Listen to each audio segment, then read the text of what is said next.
आप सबने यकीनन अपनी पाक स्टडीज़ की बुक के अंदर क्रिस्टोफर कोलंबस का नाम एक स्याह के तौर पर ज़रूर सुना होगा, जिसकी वजह शोहरत और इसका सबसे बड़ा कारनामा अमेरिका की दरियाफ्त बताकर इसे तारीख में हीरो के तौर पर पेश किया जाता है।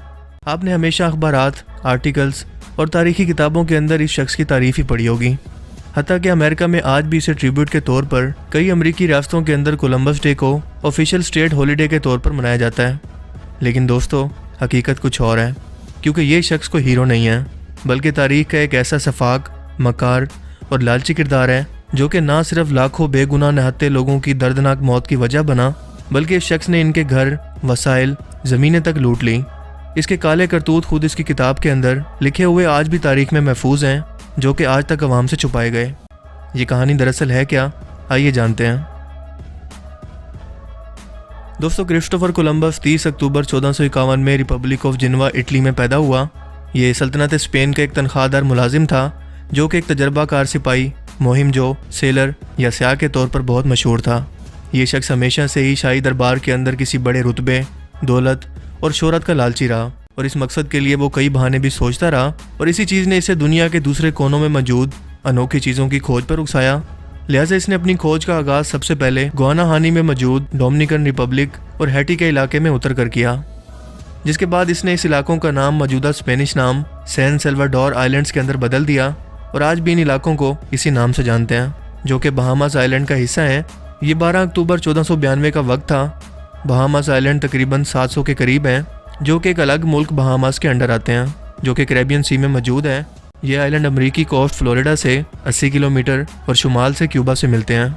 आज इन 700 जजीरों में से सिर्फ 30 पर इंसानी आबादी मौजूद है। जैसे जैसे क्रिस्टोफर कोलंबस का जहाज़ इन जजीरों के करीब जा रहा था, अपने सामने एक नई दुनिया को देखकर इसकी हैरत भी बढ़ती जा रही थी। एक ऐसी जगह जो मुकम्मल तौर पर कुदरती हुस्न और समंदरी गहराई से भरी पड़ी है। यहाँ उतरते ही इसकी नज़र यहाँ के मकामी बाशिंदों पर पड़ी, जो कि इंतहाई सादा लोग थे। इन्हें अरोक कबाइल के रेड इंडियंस या सुर्ख हिंदी बाशिंदे कहते हैं।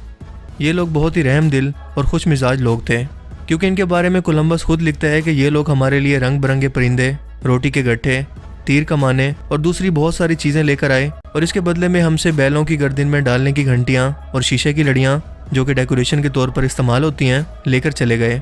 यानी ये लोग बार्टर सिस्टम के आदी थे, या फिर चीज़ों के बदले में चीज़ों का तबादला करने के लिए हर वक्त तैयार रहते थे। ये लोग मेहनती थे, इनके जिस्म मजबूत और सेहतमंद थे।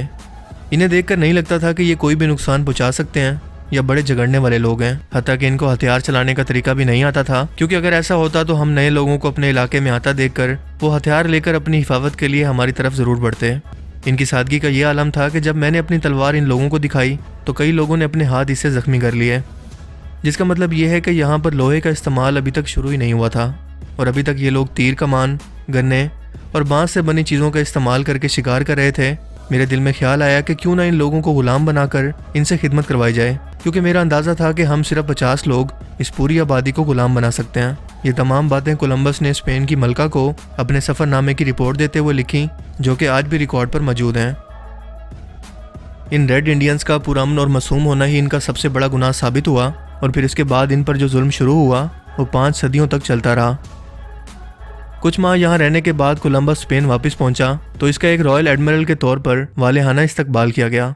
ये सोने चांदी के क्यूब, मकई, तरह तरह के परिंदे, तंबाकू और 10 रेड इंडियंस को अपने साथ गुलाम बनाकर लाया था। इस तरह कल तक जो शख्स मलका और बादशाह के सामने हाथ बांधकर खड़ा होता था, आज शाही महल में बैठा तरह तरह के खानों और दावतों का मजा उड़ा रहा था। इसे शाही महल में खास अफसर का दर्जा दे दिया गया। यहाँ पहुंचकर इसने मलका को तहरीरी तौर पर एक रिपोर्ट लिख कर दी और कहा कि रेड इंडियंस अपने दिफा के काबिल नहीं हैं। इनके रस्म और रिवाज में ज़ाती मलकियत का कोई तस्वुर ही मौजूद नहीं है। इनसे कुछ भी मांगा या छीना जाए तो वो इनकार नहीं करेंगे। इनके वसाइल किसी की भी मलकियत नहीं है, बल्कि यहाँ मुश्तरका इस्तेमाल और मलकियत का कानून मौजूद है, जिसे सिर्फ इस्तेमाल करने वाले बदलते रहते हैं। यानी मौत के बाद नए इस्तेमाल करने वाले आ जाते हैं, लेकिन ये लोग अपने असासे पर मलकियत का दावा बिल्कुल भी नहीं करते। अगर बादशाह और मलका मेरी मदद करें तो मैं यहाँ से आपको इतना सोना ला दूँ और इतने गुलाम इकट्ठे कर दूँ जितना आप हुक्म करें, और यहाँ की दौलत और सोने को आपके कदमों के अंदर ढेर कर दूँ। इस खुदगर्ज शख्स की चिकनी चुपड़ी बातों ने असर दिखाया और मलका ने इसकी इजाज़त दे दी और इसके सफ़र के तमाम अखराजात उठाने का भी हुक्म दिया। बहैसियत रॉयल एडमिरल इसने 17 जहाज़ अपने साथ रखे, जिसके अंदर 1200 ऐसे खतरनाक और जंगजू लोगों को भर दिया जो जराइम पेशा होने के साथ साथ मकार और दरिंदा सिर्फ तबीयत के मालिक थे। इसके साथ साथ इसके जहाज़ों पर तीरंदाज, घोड़े माल मवेशी, बकरियां, कुत्ते, सूअर, मुर्गियां, अनाज, बीज, इमारती सामान और असला भी भरा हुआ था, जिससे ये साफ जाहिर था कि ये लोग तिजारत करने नहीं बल्कि कब्जा और लूटमार करके आबादकारी के लिए जा रहे थे। इन जराइम पेशा लोगों को भेजने से एक तरफ तो स्पेन की मलका इजाबेला ने इन खतरनाक लोगों से अपने मुल्क को साफ कर लिया, तो दूसरी तरफ इन्हीं लोगों के जरिए रेड इंडियंस के इलाकों पर कब्जा करने का हुक्म भी दे दिया, जिन्होंने उतरते ही वो तबाही मचाई जिसके बाद सिर्फ जले हुए झोंपड़े और रेड इंडियंस की कटी फटी लाशें ही चारों तरफ नजर आईं। फिर ये सिलसिला यूं शुरू हुआ कि सदियों तक चलता रहा और जुल्म और सितम की दास्तानें रकम होती चली गईं। सन 1494 से 1500 तक यानी सिर्फ 15 साल के अरसे में कैरेबियन सी के इन जजायर पर मौजूद 40 लाख रेड इंडियंस को इन सफ़ेद फार्म लोगों ने कत्ल कर दिया, जिनके 570 कबाइल कभी यहाँ पर आबाद थे, जिनके बारे में मशहूर मौरिख हार्वर्ड ज़ेन लिखता है कि बहामास के आइलैंड पर 2 बड़े रेड इंडियंस के कबीले आबाद थे जिन्हें आरोक और तबानू कहते थे। इनके लोग देखते ही देखते नापैद होना शुरू हो गए। बचे कुचे लोगों को गुलाम बनाकर स्पेन ले जाया गया या फिर रास्ते में ही मार दिया गया, यानी कि इनसे जानवरों जैसा सलूक किया गया। यहाँ आबादकारी के दौरान ही 1 लाख रेड इंडियंस को मार दिया गया। कोलंबस के लोग सिर्फ तलवारें लहराते, इनके घरों पर हमला करके इन्हें जला देते, इनकी औरतों की इज्जतें लूटते, बच्चे बूढ़ों को मार देते, नौजवानों को जंजीरें पहनाकर अपने साथ ले जाते और जो शख्स मजामत करता इसे मौके पर मार देते। स्पेन के ये लोग चौंका असले और जंगो जदल के माहिर थे, जबकि रेड इंडियंस निहत्ते ही कत्ल होते गए। इन्हें समझ ही नहीं आ रहा था कि इस नए हथियार से या इन नई चीज़ों से खुद को कैसे बचाएं, क्योंकि इन लोगों के साथ ऐसा पहले कभी नहीं हुआ था। इसीलिए इन लोगों ने इससे पहले अपने दिफा के बारे में कभी सोचा ही नहीं था कि इन लोगों का वास्ता इन जिलात सिर्फ लोगों से भी पड़ सकता है। इन्हें तलवारें, भाले और असला बनाना नहीं आता था और ना ही इन लोगों की ज़बान आती थी, तो वो करते तो क्या करते, कहते तो किससे क्या कहते।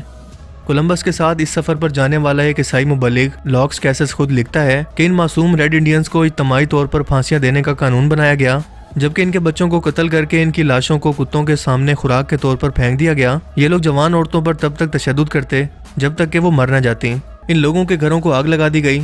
ये लोग इन्हें भेड़ बकरियों के रेवड़ की सूरत में हाँकते और फिर इन पर तीर अंदाजी की मशक करके इन्हें मार दिया जाता और यूं इनकी ज़मीनों पर कब्जे होते चले गए। और आज यही अमरीकी लोग जो दुनिया के अंदर जमहूरियत, आज़ादी राय के इजहार, बरतरी इंसाफ और इंसानी हकूक़ के अलम बरदार बने हुए हैं। मुट्ठी भर रेड इंडियंस जो किसी तरह से बच गए और काले अफ्रीकी लोगों को 1965 तक अपने बुनियादी इंसानी हकूक़ से भी अमेरिका के अंदर महरूम रखा गया। और तकरीबन यही हाल ऑस्ट्रेलिया में भी मकामी लोगों का किया गया, यही हाल अफ्रीका में भी किया गया। अगरचे वहाँ पर हमला आवर कौमें मुख्तलिफ थी, लेकिन जुल्म और सितम की दास्तानें एक जैसी ही हैं।